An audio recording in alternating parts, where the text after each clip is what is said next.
Is the flag of the United States of America, which is the republic which stands one nation under God, indivisible, with liberty and justice for all.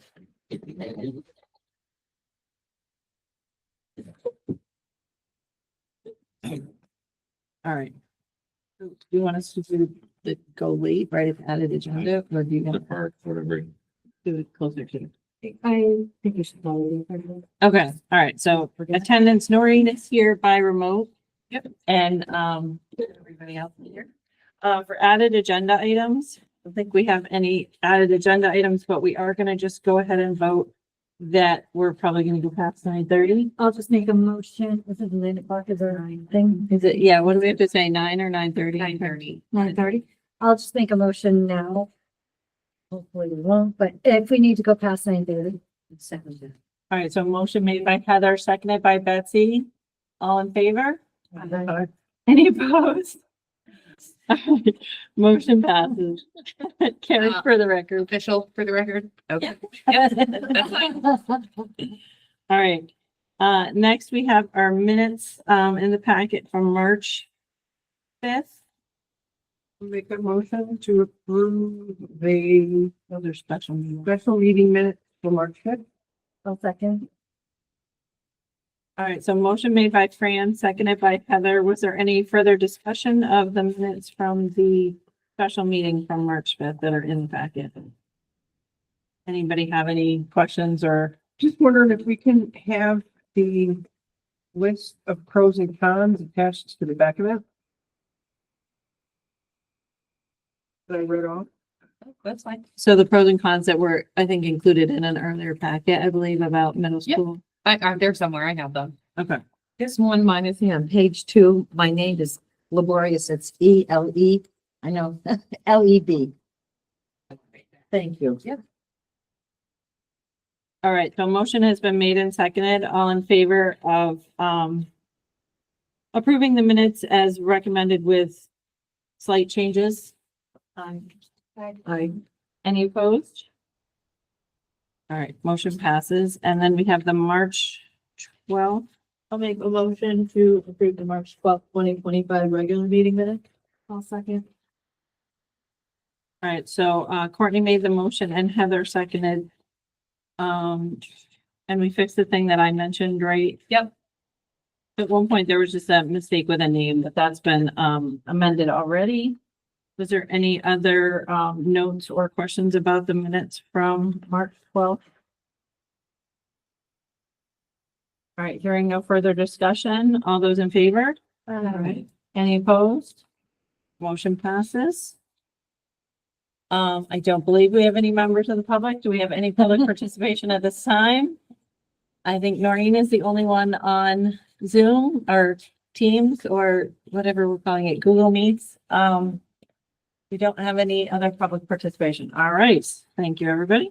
And next we have our student rep report. I just want to say she did a great job over at the town hall before the Board of Finance. We really appreciate you doing that and speaking out and in support of the budget. We appreciate that.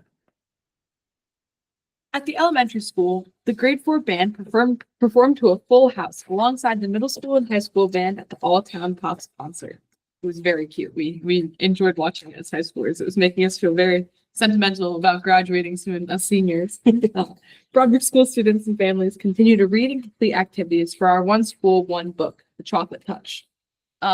The Safe School leaders also went to go read them the first chapter of that book and kind of introduce them with some activities depending on what grade level they were in. The March Family Mileage Club met on March 17th. Many families attended and had an opportunity to exercise together. Special thanks to Noreen Farmer for help running the event. We plan on holding the April event outside. At the middle school, on March 13th, the 7th grade took a field trip to the Connecticut Science Center. On March 14th, they celebrated Pie Day with engaging activities focusing on pie.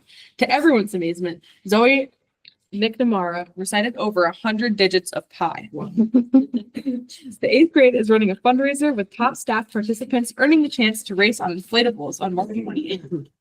Students in grades 5 through 8 who are a part of the band and chorus showcase their talent at the All Town Pops concert as well.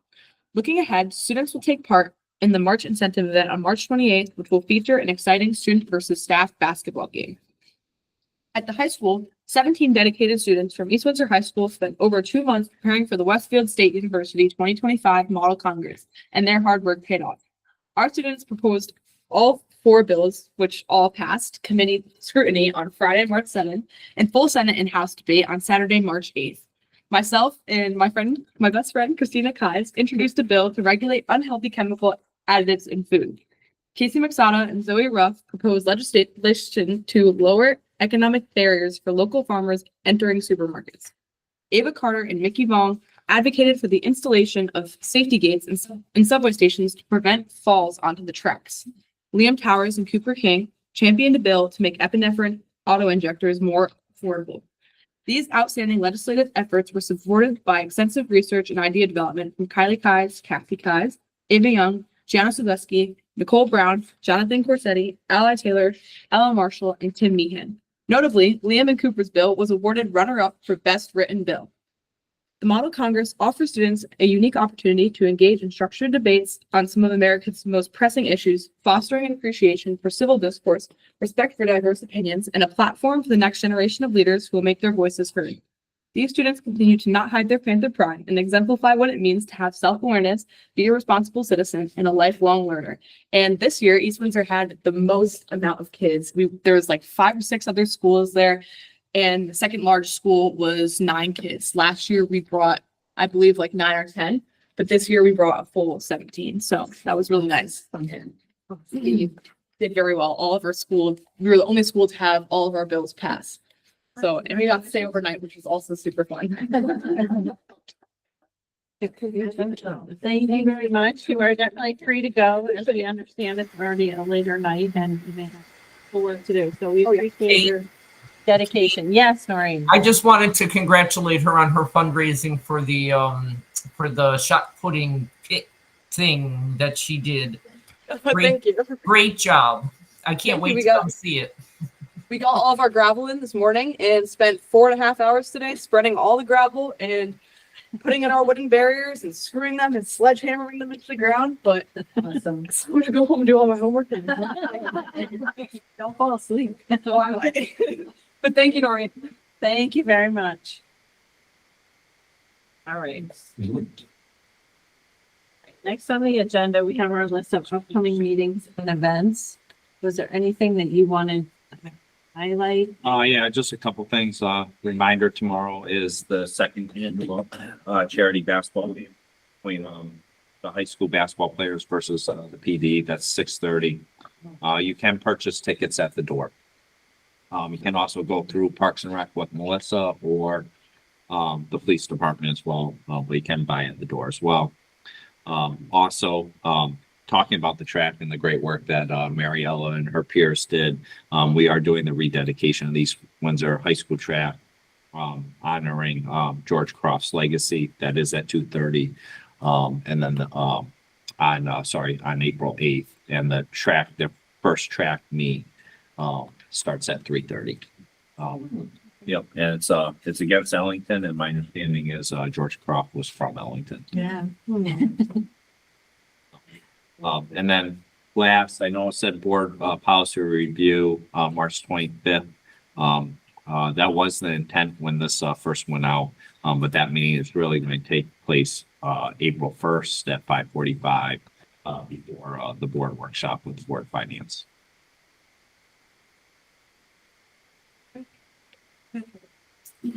Can I just ask, I don't know if you said it or not, I don't recall, but the charity basketball game, where do the funds go?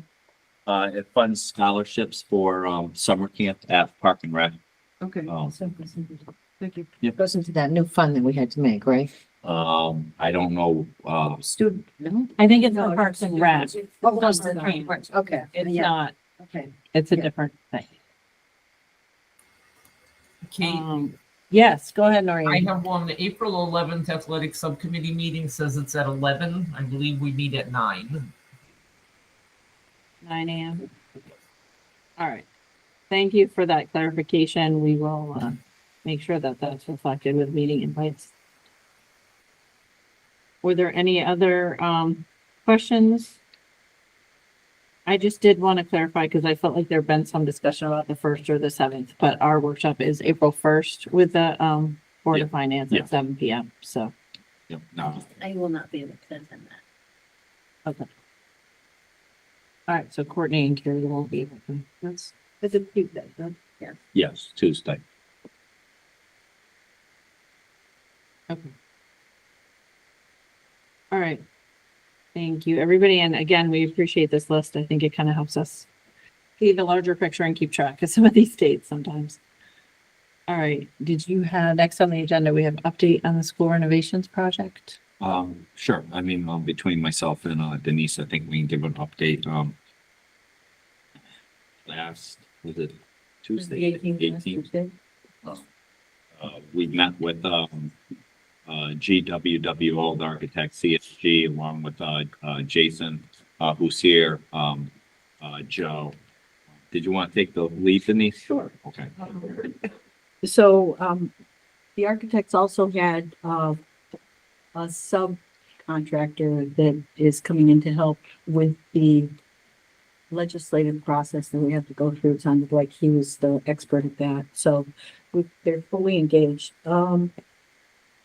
First, they presented a plan for the Brunswick School. And, I think you all will be encouraged by that. It looks like everything that's needed for the Brunswick School to be renovated will fit in. Patrick was given some homework assignments. One of them was to see if maybe we could reduce a few class sizes so that it would create the more classes that we needed, but still address the need for some smaller classrooms. So it looks like everything will fit in the school from a preliminary point of view. We'll get more definition on that. Next Monday, the ad hoc committee should be getting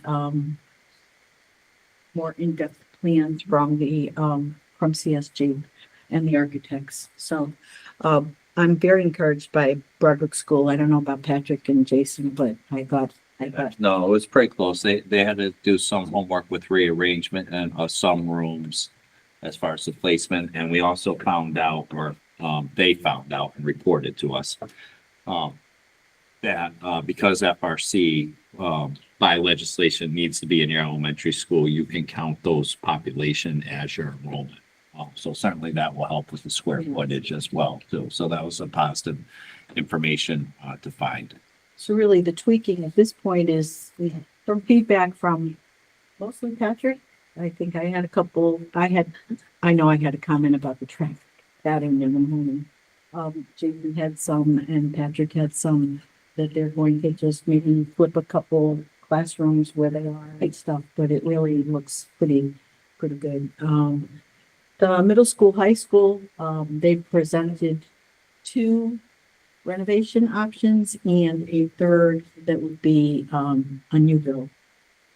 I guess the challenge with the high school is the way it's set up and our absolute commitment that the middle school will be separate from the high school. If you think about the simplest way I could think about it is all of the things that would be shared are at one end of the building. So how do you get the middle schoolers through the building and not cross the high school or vice versa? So the 2 renovate to new plans that they showed us really didn't seem to address that real well. They may come back with something that is more, we were pretty adamant that it can't be that there is no crossing the 2. But then they came up with a third plan, and if you can visualize, the high school was on one side. This would be a new high school's on one side, middle school's on the other, and ideally, what we would like to have had in this building, if we had it, in the regular high school, if we had it, is all of the shared pieces would be in the middle. Shared cafeteria space would be like the kitchen in one spot and 2, paths. Patrick again was given a bunch of homework there about finding what shared spaces would be, and he's given that back to them, and they're working on that. And I'm sure they'll have a more detailed plan. It was really just boxes that showed high school here, middle school here, and the boxes of shared spaces there. They assured us that we could fit everything that we have in the programs now into a new school. And if it comes in as a more affordable plan, we would get the same reimbursement, if I understood that correctly. Is that correct? Yeah. So that was a good part of the day. And from there, we went to Yeah, just to add to that, I mean, one thing I would encourage is they are going to present that in a more refined version of that based on the feedback, based on the homework at the next ad hoc committee. So certainly, like, we could try to answer your questions, but really, what we would do is encourage you to attend that meeting because you'll really get the information firsthand. And whether you sit at that board or you're public, I mean, you have the It's very opportunity to important ask the questions at be that time. yeah. Yeah, if you possibly can. That was my last scribble is, if at all possible, please attend because it will be an important meeting. To really see what we can talk about. We went from there to Capitol, and Patrick, if you want to, Sure, I can start it. I think I speak for all of us when we went in the meeting. We met with Senator Anwar, Jamie Foster, and Carol Hall. And so it was the same group, including Samantha from CSG. And I think we're all caught off a little bit off guard because in the initial direction the meeting went, the concept of potentially combining with approaching Ellington Public Schools was brought up by Senator Anwar as far as had there been conversations or considerations as far as reaching out to Ellington as far as a combined high school. I'll just speak for myself, not necessarily for Denise or Jason, but my understanding was that we were really tasked to do that as part of the process before being placing them in a position to advocate on our needs with our current construction. So I did reach out to the superintendent the next day. Senator Anwar had stated that he was going to reach out as well. I waited to the next day. I did speak to the superintendent, who said that he would be he would speak to his board. There was no elaborate back and forth conversation. It was kind of information. He did say he had spoken to Senator Anwar, had spoken to him in the past about the concept. Basically was going to do his homework and then follow up with me. There's been no additional communication. And then Just get clarification on that. So there's discussion about combining East Windsor with Ellington. well, it was asked, had we had any conversations? So that was kind of like how the meeting started. high school only. Yep. Like when speaking about, not the elementary, it was about the high school project. Specifically. And talking about their needs for a new school as well.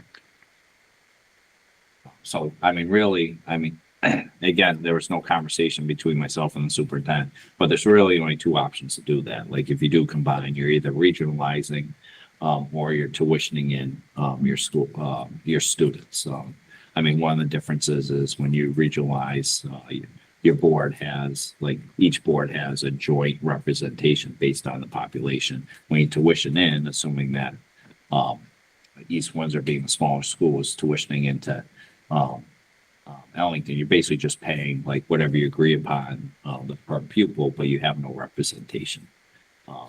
So again, there was no conversation as far as potential models. And we were kind of tasked to bring it back to the board as far as getting input if there was a desire to engage in such conversations too. I don't know if that would you say that's accurate, Jason and Denise? May I clarify a little? Yes, please. Okay. So we met with the legislative delegation about a third of the way through. Senator Anwar brought that up. It was not well received on our part. And not something we were really looking to, I mean, I'll tell you, my train of thought was, well, if this is gonna be a condition on getting any increase assistance from the state, we're getting increased assistance from the state. Patrick did agree to talk to Scott Nickel. I understand that they did have a conversation. He just kind of elaborated on the super high level of that. But really, that's not something that we're interested in pursuing. And over the course of the conversation, as we explained more about what had been done to date and what the project, what the project is developing into, Senator Unruh backed off of that. That was not a contingent, this, you have to do this. This was, I've had the conversation. It was not a carrot and a stick thing. It was really just, I could make a conversation happen. I could make an introduction. My takeaway was, and the instructions that we gave to CSG was continue on as we are. We're well down a road. We're not changing at this point. Especially against to Patrick's point, what are the terms of that? If we're just tuitioning students in, that's a bad deal for us. Yeah. If it's a regional basis, that's like years down the road solution. So that's a bad deal for us. But it was, I would say we were there probably 2 hours. Oh, yes, definitely. It was a long, robust conversation about all of the things that we're trying to do, what we're looking for in terms of assistance from the state, whether it be square footage waivers or tuition reimbursement, not tuition, construction reimbursement costs. It was a good meeting. We did not get any commitments at all out of any of the 3 of them. But it was important that at this part of the process, because we're hoping to have something to take to voters, we're hoping that we're going to be able to get some reimbursement costs. There is a process that we're going to have to go through that they know what's happening. And that was really, at the end of the conversation, it was, well, what's your ask? And I'll speak for myself. The whole notion about, speaking to Nickel and Ellington, I kind of lost what the ask was. I was back on my heels saying like, well, I guess we'll know in a couple of weeks, but we just want to let you know. But I thought it was a good day overall. I did. I will say I walked away, and this was, and maybe my understanding is different, is that the 3 of them were very confident that through current legislation, there will be space waivers of some sort associated with special ed programs that we would benefit from. And the tuition costs. Yes. And there's active legislation now that's going to affect everything across the state in that space. There was no commitment, though, whatsoever as to what type of a space waiver that would be. Whether that's 1,500 feet or 15,000 square feet. There was absolutely no commitment about that. So to update, I was at a social event last night and Senator Unruh was there. And he asked if Patrick had spoken with the superintendent, and I said that I knew that they had had a very brief conversation, but that was all. And he kind of clarified a little bit his reasoning for, from a state perspective, being a state senator, that having 2 districts, both going after schools, both small schools, would be much harder than advocating for one joint. That was his reasoning behind it. He did not seem to be hard selling anything, but what he did say is he had a conversation with the superintendent that I think was after Patrick had spoken with him, but he said that he would be contacting Patrick and asking if the superintendent and the chairman of both school districts would be able to meet, and he would be a part of that conversation as well. So that's the next step, I guess. That's an interesting, just in terms of timing, Yeah. how long will that take? Because that is a concern in terms of getting people Yeah. together to even discuss it. Is it going to bog it down? Is it going to bog it down, which We don't have the luxury of that. we don't have the luxury of time. I'm very concerned about time.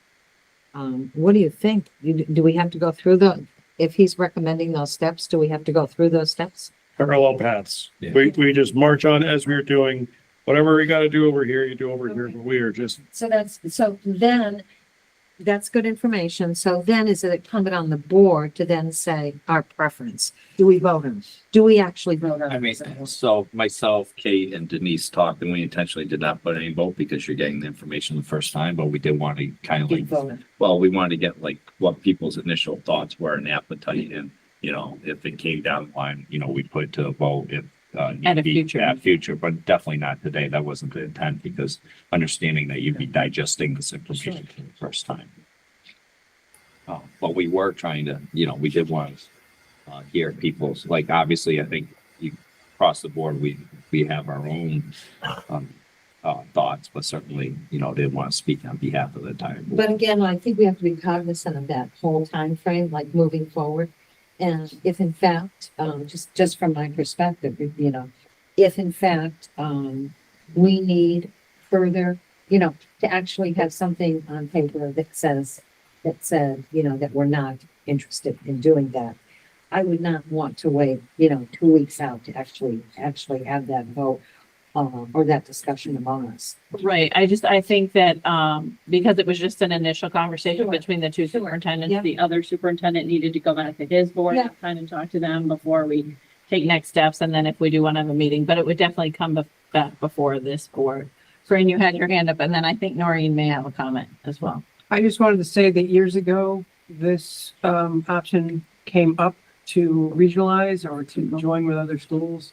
And I recall that the outcome of the question was that, first of all, no one around us wanted us because we didn't spend enough money on our budgets. And then in that discussion, it also came as to when it comes down to, say you are regionalized, being a smaller district, we are probably going to end up at the will of the larger district. Yeah. And so either way you slice it, we lose. So that was my takeaway from what those discussions years ago. Noreen, did you have something? I felt like I'm Yeah. getting a vibe. You had some comment. The kind of wow. Wow. I can understand the concept of it.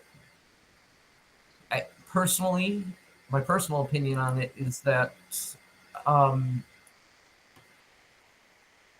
something like that is a pretty major decision for us, and we have to look at it from a whole lot of angles. And I kind of agree. I agree with Jason that we need to forge ahead with what our plan is. And perhaps this is something we can maybe get a working group together or something that within ourselves.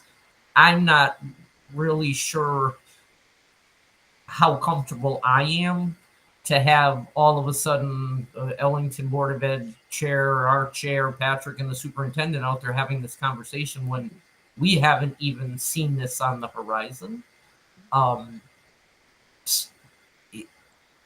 It's kind of a big nut for us, and having had no prior conversation about this other than it being thrown to us because we want to build a school seems to not be the right way for me anyways to look at it.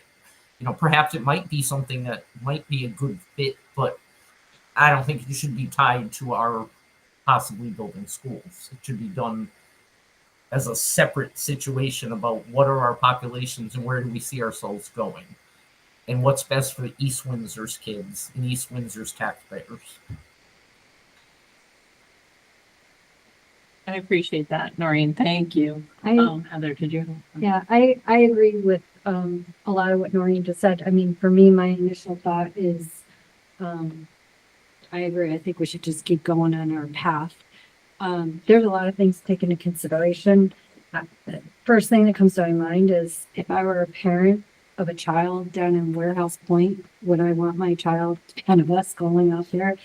Would we have to have conversations with other schools? Like, would all our kids be able to go to that one school? That's a huge conversation, and I agree with Noreen. I think we all need to have conversations before we entertain other people having conversations about it. And I think that we're on a path that we already have a lot of things going on. I think we just need to keep going on our path. and see what the outcome is and then have a conversation about it after.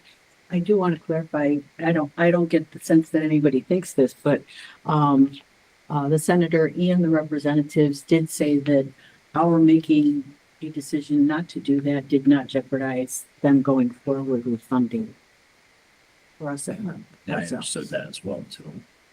So that's an important, I'm sorry, that's an important factor. And for me, it's almost, I mean, I don't know how people feel here right now. I mean, I know how my individual perspective, even a Strabo, I mean, you'd have to convince me at this point why it would be beneficial. Yeah. Right now, I personally, if you ask me right now, I want to move forward with this. We've put too much time into it. We've had a lot of community members kind of do this. My personal thing is let's move forward. I think moving forward is for certain the way we need to go, but I think also if there is a meeting for the two supers and chairs to be together, just to clarify, they come back to the full board and then we make a decision, an actual decision. I don't see that there's harm in. I mean, if the senator requests you to attend a meeting, I think you have to. We could check. That's, Dr. Ali, But could we, again, I'm just gonna, again, I'm like a dog with a bone here, just in terms of could there be a timeline for this? In other words, I'm very, very, again, concerned. You know, if it's a month out that you get the superintendents, I mean, that just cannot work. That's not tenable at this point. Yes. I would think the message has to go back that it has to be very soon. Would that be okay, like within a week? We need to have this happen within a week. I mean, you're talking about. I don't know about a week, but like we can try and keep it moving forward. And obviously the other thing would still be moving forward. We're not slowing anything else down is what we've been saying. But it has an impact. Like, we don't move fast on that at all.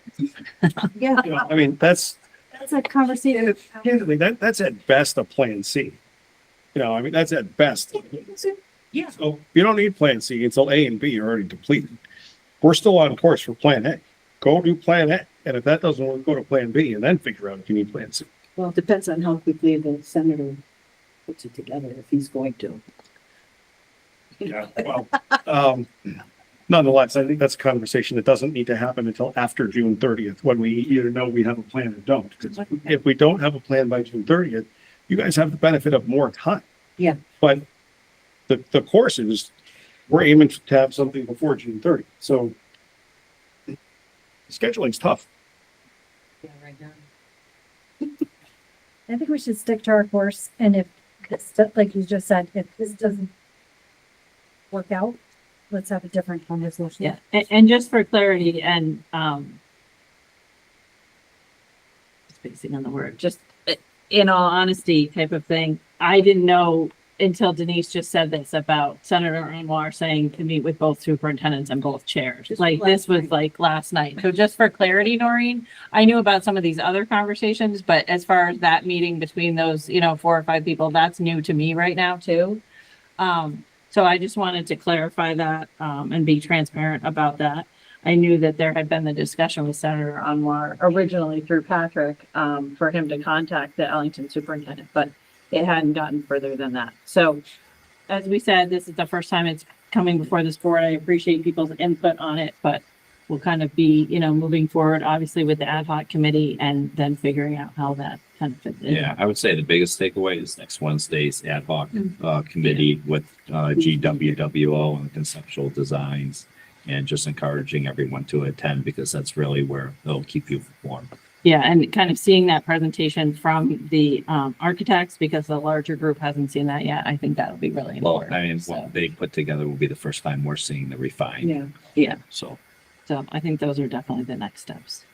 All right, thank you, everybody. Next on our agenda, we have the financial report. And there was information in your packets as well as Ryan. So this is, I feel like a broken record, but I mean, there's nothing that stands out right now. We're working towards the end of the year, working hard on the new year budget. The FY25 financials, these, excuse me, are the same ones that the finance subcommittee looked over. We kind of dove in depth in some of the lines. I don't have anything pressing to report right now. I don't know if anyone has any questions. Did anybody have any questions about what was in the packet for the financial report? Or Noreen, did you have any comments as far as financial subcommittee? No, we went through it in depth at our last meeting 2 weeks ago.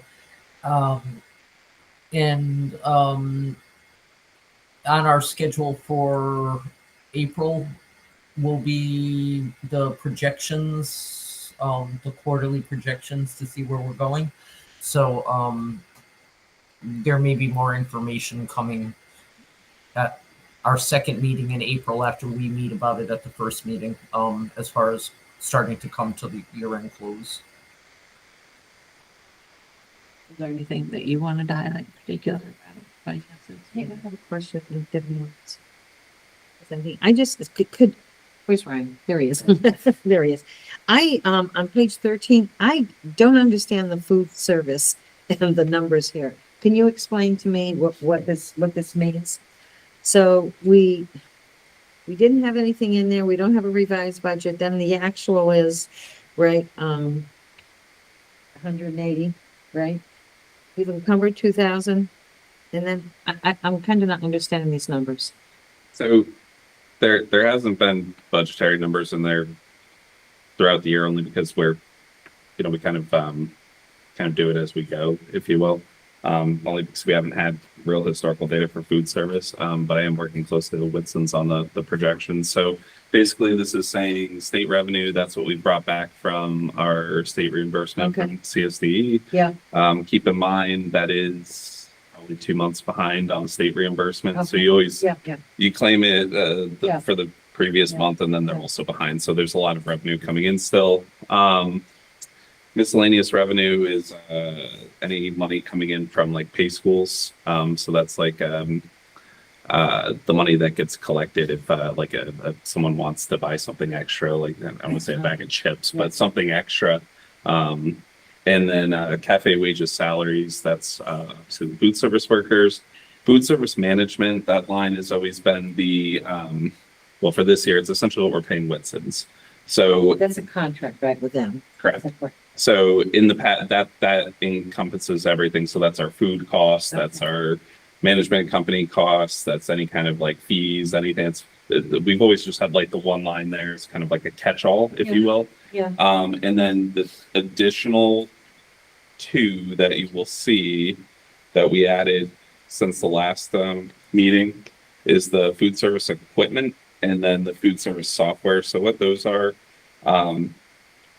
for the state, because we had carried, a little bit in excess of what they suggest that you carry in the fund balance for food service, just because in years past we didn't accurately track that account as well.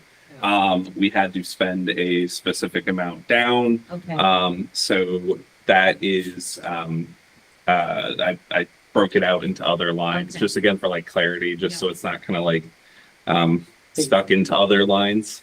So what'll basically happen at the end of the year, that'll come out of like our fund balance, if you will, to spend down our excess funds to get them in line with where the state wants them. So the equipment one, that is, we did cafeteria tables.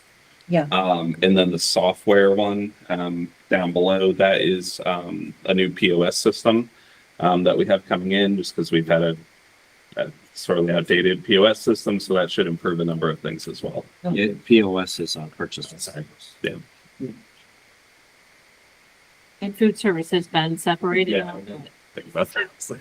This is a new, with that new contract and having it all done separately, it's kind of a new, that's why there aren't historical numbers, but it isn't the way it has been in the past. Yeah, that's how we did the last couple of years, is we just kind of I tracked it as we went. Now I will say Whitson's does have a really good accounting team. I have been in kind of a little bit of contact with them. So after the first year here, I'm going to work with them to kind of actually plug in some budgetary numbers at the beginning of the next fiscal year. So Well, that's under a contract. So will that be under kind of a contract line eventually? What's So they're a contract, right? We're contracted with them for services, food yeah, there's services. food service management. But it's under food. Food service is a completely different entity than the rest of the budget. Yeah, and, different regulations, and self-sufficient. So the food service pays for itself. So there is no taxpayer, like supplement to that budget. In years past, it was believed, that was the case. It's unclear based on the accounting, whether that's accurate or not. But today we can say it's self-sufficient based on, the revenue. So it's that kind of a wash, in other words, is what you're saying. Right, so Yeah. that's, and it's. Yeah, even if it generates revenue, it's not like you It's can. not enough to even. Well, you can't, you're not allowed to like use it like. Any other. So you would have to use it for capital improvements specifically to The food kitchen. service, cafeteria. Okay. So the money always stays there. And as far as the like point of service or point of the sales software, so that can be to like scan the students' IDs when they do purchase like chips or cookies, or also just to scan their IDs when they get lunch to keep track of how many lunches we're selling every day. And Yeah, that, and there's a that whole lot on the back end in there, but for the software too, because I mean, the reimbursement model, like the amount of data that we have to submit to the state for That helps, reimbursable yeah. meals Yeah. is pretty intensive. So hopefully that'll help a little bit there too, just for reporting to the state. so that's part of what that is in terms of improving that stuff. But can I just say for the financial report that, I am so relieved this year that we didn't have to go through the budget process saying, we don't have historical data. We're not sure if it comes, we should be very proud of how far, and Ryan and Patrick, you should be very proud of how far you've come to be able to report clear, clean numbers. And we don't have to hold our breath when the Board of Finance asks us questions going forward. Thank you. Thank you. We appreciate it. And the Finance Committee should. Kate, Yes. I have one more thing. It's not really about the budget itself, but everybody can see it in there. The Family Resource Center, the FRC is gets $100,000, $100,000+ a year from the state of Connecticut. I think I sent everybody an email. The governor's budget proposal is taking that money. His plan is to take that money and put it into a block grant program with 6 other agencies and cut the funding throughout all of it by 13%, which essentially means we go from this guaranteed $100,000 we've been getting every year to having to compete with a whole lot of people for it, which could be a real problem for our FRC, which is a really great program. I sent an email out to all of our reps, and I also spoke with Jamie Foster and Carol Hall yesterday when I saw them, and expressed to them to please not do that, to try to get that FRC money held where it's currently being held and keep going the way we've been going, and all of the FRCs, because we're not the only ones who have one. So if anybody gets a chance to reach out to any of them, just a short email to ask them to please try not to have that happen, because if that were to happen, it's going to cost everybody who utilizes those programs a lot more money for childcare, for summer camp, for all kinds of things. So reaching out could be helpful. Okay, I appreciate that, Noreen, and thank you for sending that email to inform us and kind of keeping an eye on this. So we'll, keep an eye and see what happens on the legislature. But people would want to email about that, that would be appreciated. Or if anybody, again, as some of us obviously see some of our state reps at different times, if you see someone then you want to have a conversation, we would appreciate that. All right, thank you, Noreen, for bringing this to our attention. Okay. Next on the agenda, we have the personnel report, which is on page 25 of your packet behind the financial 25-26. Did anybody have any questions about the personnel report? It does include stipends for spring coaches, for spring sports, as well as appointments, transfers, resignations, and retirements. Any questions or concerns? Great. And then new business for discussion. we have the Series 6000 from BPR. Do you want to kind of update? Is this just for, This is just for first review. Committee, I mean, we all kind of went through this a while ago, 6,000 was discussed. So, I mean, you guys all have it in your packet. If you guys have any questions, let us know. And then I think, I mean, next time we bring it, It should be, yeah, we still the 5,000s because when we did it, it's taking a little bit longer because that one was a lot thicker to do the formatting. Hopefully we'll have that, by next meeting, if not definitely in the second meeting, in April. And then, in between BPR will be meeting to essentially develop, how to like go about, doing the second final reading of the policies to do essentially like a swap out. So we're getting pretty close. and I do appreciate the work that BPR has been doing on this and Justin to kind of get this, get these all back on track. I know it's a lot to tackle in this way to look at this many, but a lot of these were really kind of out of date and needed updating. So I do appreciate the work that's. I just have one question. It's just kind of a comment and it's really for probably Patrick and Daryl. And that is a lot of times in a lot of the policies there are also the procedures, you know, the procedural pieces behind in terms of implementation. And I know all the ones in the 6,000 are new. So I guess what I'm asking is, I'm sure most of them are someplace, right, in our possession somewhere. But I just want to make sure when we're looking at these, that we have, you know, something that's behind them that is procedural, Yep. okay? Thank you. No, thank you. All right, so if you have any questions, you can let Heather or Justin know. Yep. Kate, I have a quick question. Yes. I think it's the 6150, the parent and family engagement policy for Title I students, and I should probably know the answer to this question. Patrick, who falls under Title I? All our schools, Okay. yeah, so this is something, so perfect example of this policy, when we do adopt this is something we should be doing. So when we adopt this policy, we will be doing this. Okay. All right. But Title Yes, I is everybody. Okay. Yes. I Yep. wasn't sure if it was a certain segment of our It can be. At one point, years ago, it was just our elementary that was Title I, eligible. And then over the years, as you can imagine, it's based on the need of your students as those needs transition to middle school. Then middle school became Title I, and then eventually high school. But as, all three schools are currently, Title I eligible. Okay. So once we approve this policy as written, all of these things that, because it's like 4 pages long, would kick in at that point, like the contacts and the whatever's. Correct. Yep. Across the board. Okay. Thank you. You're welcome. I have one question. When I first got on the board, we had the old policies in place. And BPR used to get updates from Dave that would address new laws and stuff. Now, we don't, and then they would come to the board for approval, but we haven't done any of those kinds of updates in a long time. Are they, So Shipman and Goodwin have the same now.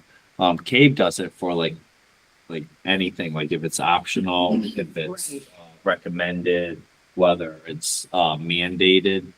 Shipman and Goodwin really focus primarily on the law. So they're really sending the ones that are mandated. so anything that's a new law, Yep. or something that passed last year, they're incorporating it into this new policy? They will, yes. So it may come out, like typical, like legislation will pass. There's obviously some time to interpret that, and then it'll come out usually about 6 months later. So we'll continue to get. Oh, yeah, well, yeah, correct. BPR will have to continue to continue like this legislative session one, I'm sure will lead to some new policies, and we'll have to continue to always adopt, revise, It should modify. be good when we do that rather than Cave. Correct. For Yeah. us. I will say they do streamline it, where like Cave will send them periodically, not you might get like several this month, you might go a couple months without getting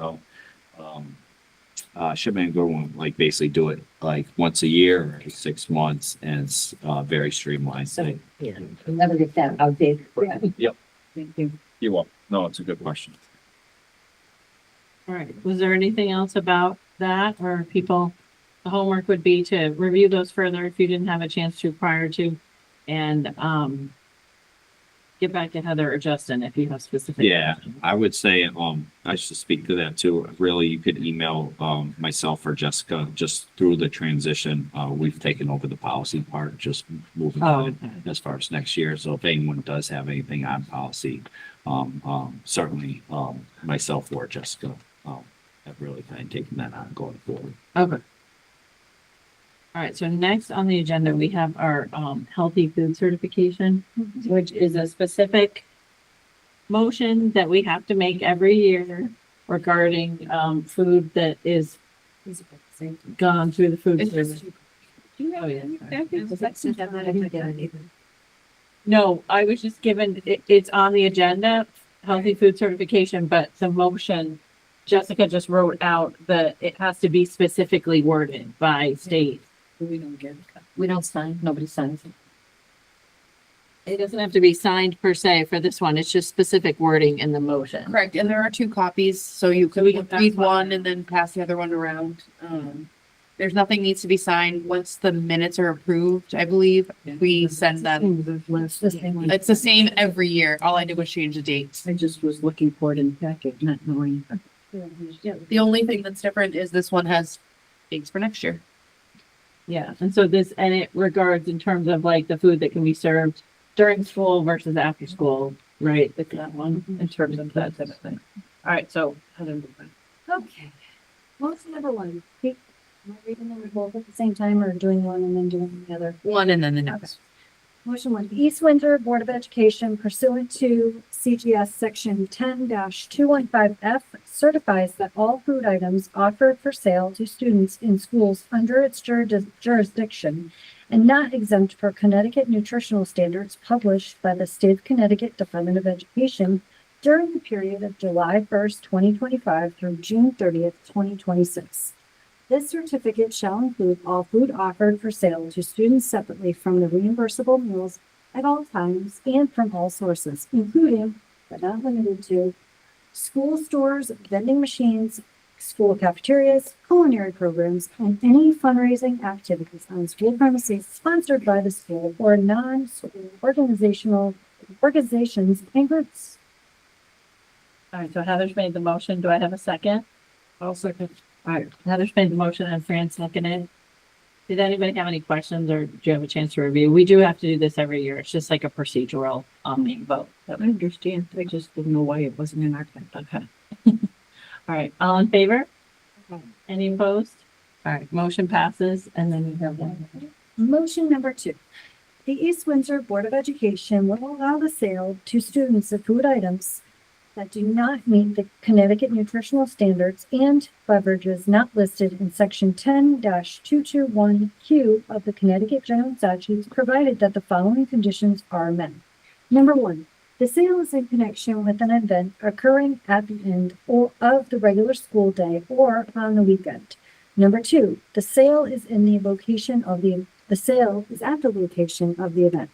Number three, the food and beverage items are not sold from a vending machine or school store. An event is an occurrence that involves more than just regularly scheduled practice, meeting, or extracurricular activity. For example, soccer games, school plays, and interscholastic debates are events, but soccer practices, play rehearsals, and debate team meetings are not. The regular school day is the period from midnight before the 30 minutes after the end of the official school day. Location means where the event is being held and must be the same place as the food and beverage sales. All right, motion has been made by Heather. Can I have a second? Second. Yeah. Second by Betsy. All right, all in favor? Aye. Any opposed? Motion passes. Thank you.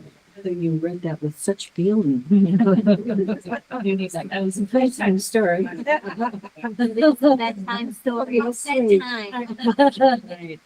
what I was thinking.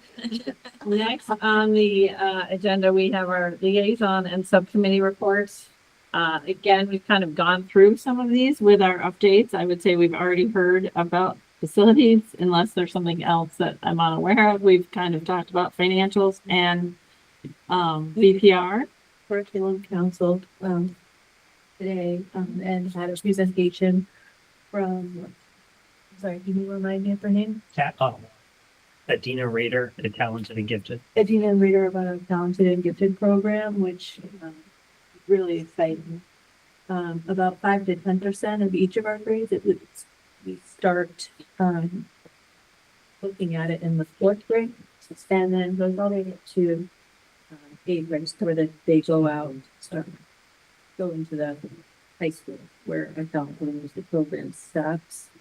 And it was just a really great conversation, and they have Discovery Destination Imagination, which is like a really cool project that groups of kids get to do, and they get to choose with, and it takes a lot of creativity, a lot of communicating with their friends and their own challenges. They don't get any input from the teacher besides just being there to support what they do. And they take basically that whole year to prepare for when they get to go and do this presentation and have all their hard work come to fruition. And lucky for us, we are one of the only schools in Connecticut, so they Thank you. And then I don't know if any, but No, it was great. It was great. it's really, really. And then she did also touch on like if kids don't necessarily qualify for the gifted and talented, they have other things like the Math Olympiad, and then they have what's it called, performative Literacy. literacy or something. So there are kids that are still very bright and that are smart, and then maybe aren't quite in that 5-10%. They still are getting offerings as well, which is really nice. So, Things that challenge them. yeah, like kind it of was really great at math, but maybe they're not quite so strong, and they didn't kind of qualify for one, but they're still getting the extras too, which is nice. And it's nice because they're reassessed each year too, which is another. Yeah, motivation, just to keep kids like on the radar, Yep. they know, and they kind of watch and see stuff changing and stuff. Yeah, it was great. I was very impressed, like the last curriculum we had where we talked about music, and this one here, it's very nice to see all the great things we've got going on.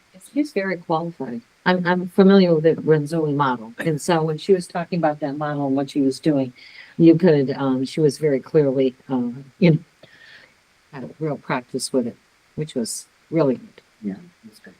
Were there other liaison or subcommittee updates that anybody has from other boards or commissions? CPR didn't, I mean, we had finance last week, but we've already talked about that, so. Noreen, did you have anything that you wanted to add for that part of the agenda? PTO had their bingo. It was quite successful. Lots of people there. It's always a fun-filled Friday night. I would say that Mr. Fields needs to learn how to be a better bingo caller. He was trying to do all these really weird things that take hours, and it was like, nah, that's not how you do it, Mr. Fields. But he's learning. Mr. Ryan is a pro bingo caller. I think their next event is coming up in the beginning of May. It will be their the special person dance, which is always a big hit as well. So that's it.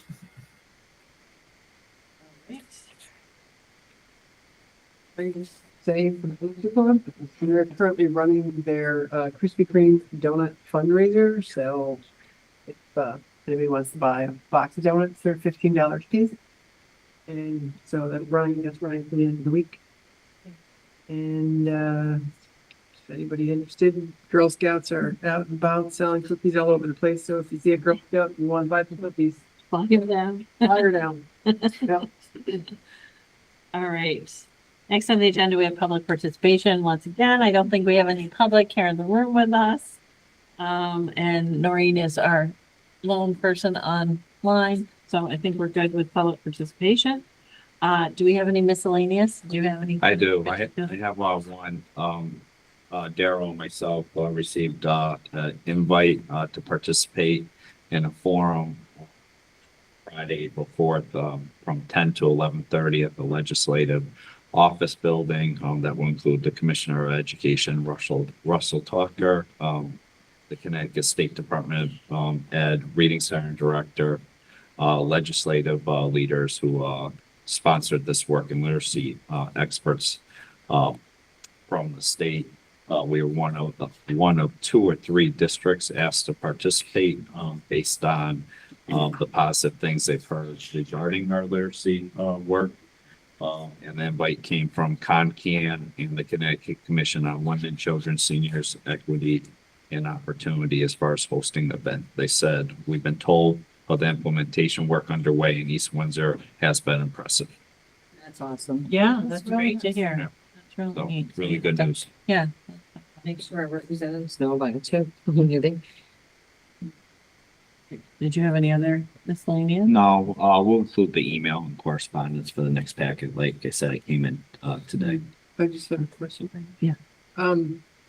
Looking at the top of the house, any thoughts about, or any hearing, anything about what may happen as a result of the possible disbanding of the Department of Education? I think there's something in the correspondence There is, so the, regarding that. um, It was the very last page on page 55. I believe. But this, I don't know if Patrick wants to speak to that further. no, I mean, really the only thing we've been getting is correspondence such as the one you have in your packet. As we continue to get, such correspondence, we'll continue to include it in the packet, but that was the latest that we received. I'm sure we'll continue to get updates. Okay. And we decided that we were gonna talk about it in the summer. Maybe we'll have some more solid information. Yeah. Yeah, which one of these? Okay, it's good news. Yeah, and to find out whether, even if they have certain reduction in force, if funding is done through different departments where we're still getting funding, or kind of to figure out see how it shakes out, because I think it's still unclear right now. Kind of happens. So, just in terms of the FRCs and the after school, so I was with some State Department of Education people the other day, and they were talking about the budget. And, they're now looking at, that it looks better than it did before in terms of, FRCs and after school programs and a whole block grant that they're maybe gonna go, that there's been a lot of advocacy around. And no, don't touch our FRCs. They're a very, very vocal group. So that is the good news if it. And that's to what Noreen was saying. And that's what Noreen was talking about, yeah, because that will be very difficult. And the other thing for us, I'm hoping a consideration is that after the ad hoc meeting and we get more details and something to look at, I'm wondering if we shouldn't schedule a special meeting for us just to look at that, just to look at whatever we have as far as more specifics, to really kind of digest it and take the time to get, have a consensus on absolutely what we want, barring all the other stuff that we have to do right now. So I'm wondering if we could do that shortly after the ad hoc meeting. We can ask the ad hoc committee for us to have all of the details, the drawings. We'd have some time to look at it, and then we just say we'll be together for an hour and a half, 2 hours. Can I ask that maybe Denise, when the ad hoc is gonna get their information for that meeting next week, can we just have the whole board get that information? I was gonna check with Patrick and see Okay. if that was appropriate, and CSG. They may not want it all over the place, because if there are details that need to be changed after the ad hoc meets, now you've got a Just, different version. and I hear what you're saying, because that does make sense, but I'm just thinking if we want a majority of our board to come to that meeting, Right. I don't I'm think gonna it's see if fair for everybody. them to not have what we're. Well, and it's hard I to agree. see and to look at, It's a tough call, but I do understand. I agree. I just wanted to double check and see if it's appropriate. Whatever you guys. I think the public should, people that are in the audience. it's probably covered. I think it would be good to get the packet information ahead of time. Courtney and I kind of talked about some of those. Yeah, I mean, it's not, I mean, yeah, I can tell you both myself and Denise have repeatedly asked for those materials ahead of time. We're And, told it's gonna be money. and then, As far as that, I believe we're also, when we get the final edits, we're gonna have to meet to discuss You will have to. those. So I guess I was kind of waiting for that, and then if we can talk about ed specs and architectural plans, that would be great, but I was kind of waiting to, Yeah, just to be clear, they are two different documents. yeah. Yeah. I was kind of waiting to, I guess, get those final ed specs, because I knew we were gonna have to Yep. meet on that. And we don't, yeah, just to be clear, we don't have anything updated on. No, I understand, but I'm just saying, if we get it, if we Yeah. could have time together. And to keep the train going. Yeah. So we'll look into that, but I do just want to, raise awareness about trying to schedule meetings very quickly after other meetings. Sometimes we just, we have to make sure that we're cognizant of other meetings that we already have scheduled and that we're cognizant of how much time we have to notice meetings or mention that, We also have to do an agenda for special meetings? Yes. Okay, so that. so we have to make That's a sure minimum. Yeah, I get it. And that's a minimum of 24 a hours. certain period of time to let the public know we're having a meeting as well and to have agenda. So just to for clarity in terms of scheduling things quickly, sometimes that is a little bit hard to do with busy schedules, but I agree that it is important to keep everything moving forward. Just a question. Sorry, I thought about asking this earlier when we were going over the calendar of meetings and events, things like that.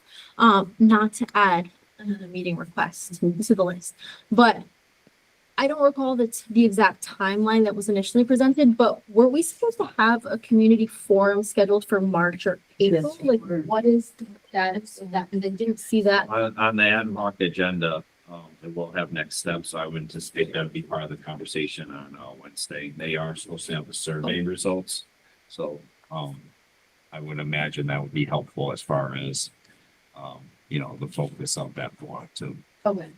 But I think without what we're discussing next week, to have a community. No. I'm requesting it like in the immediate future, but I just didn't want it to Yeah. fall by the wayside. We move forward in the voting processes. Do we have, and I guess that's another thing for the ad hoc. I mean, is there kind of a time frame for a cutoff to a date? Application has to be submitted in June, right? Right, but what I'm saying is, what No, we the started, application does not have to be done in June. If I remember correctly, they said it could be in the fall, correct? My understanding is We get a, June 30th is the date. There's some leeway and extensions that you could go all the way into August. okay, The goal is not to utilize because you have to go through some loops. okay. But it is possible. yeah, but June is. Well, I'm just what kind we of, want to head for. yeah, I just get nervous, kind of, the timeline has already been stretched or broken, right?